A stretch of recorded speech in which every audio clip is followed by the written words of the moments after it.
આપણે જ્યારે પણ મંદિરમાં જઈએ છીએ ત્યારે પહેલાં તો દર્શન કરીએ, ત્યાર પછી આપણે મંદિરના ઓટલે કેમ બેસીએ છીએ? આવો વિચાર ક્યારેય આપણને આવ્યો છે? હકીકતમાં ઓટલે બેસીને એક શ્લોક બોલવાનો હોય છે અને તે શ્લોક કોઈએ આપણા સુધી પહોંચાડ્યો જ નથી, પણ આપણી આવનારી પેઢીને જરૂર શીખવશું. ત્યાં બેસીને બોલવાનો શ્લોક: અનાયાસેન મરણમ વિના દૈન્યન જીવનમ દેહાંતે તવ સાધિત્ર્યધ્યમ દેહી મે પરમેશ્વરમ. મંદિરમાં જાઓ ત્યારે શું ધ્યાન રાખવું જોઈએ?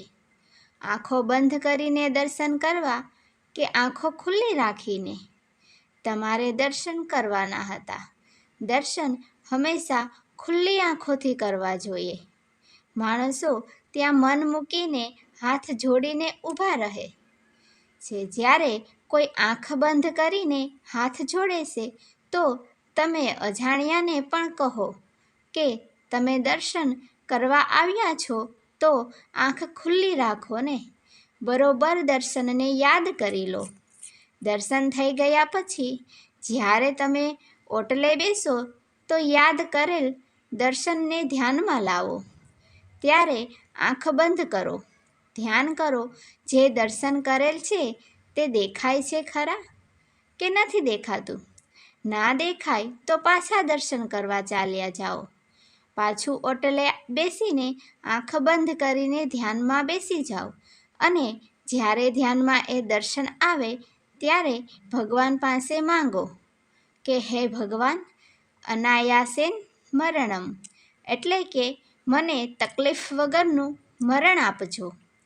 વિના દૈન્યનમ જીવનમ એટલે કે પરમવશતા વગરનું જીવન આપજો.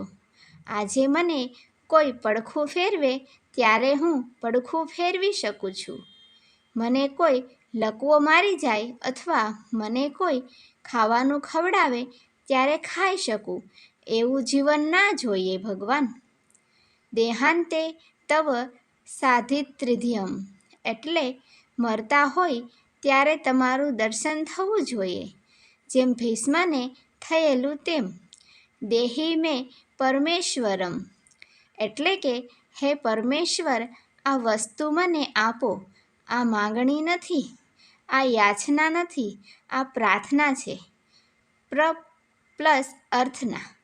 અર્થના એટલે માંગણી, યાચના પણ એટલે પ્રકૃષ્ટ, આ પ્રકૃષ્ટ અર્થના છે. અને આ વાડી ગાડી, દીકરો દીકરી, પતિ પત્ની, ઘર પૈસા આવું કંઈ જ નથી માંગ્યું, પણ આ શ્રેષ્ઠ માગણી કરી છે. એટલા માટે મંદિરમાં જવાનું અગત્યનું છે. મિત્રો, તમને વિડીયો ગમ્યો હોય તો લાઈક કરજો, શેર કરજો અને હા, સબસ્ક્રાઈબ કરવાનું ભૂલશો નહીં. ધન્યવાદ.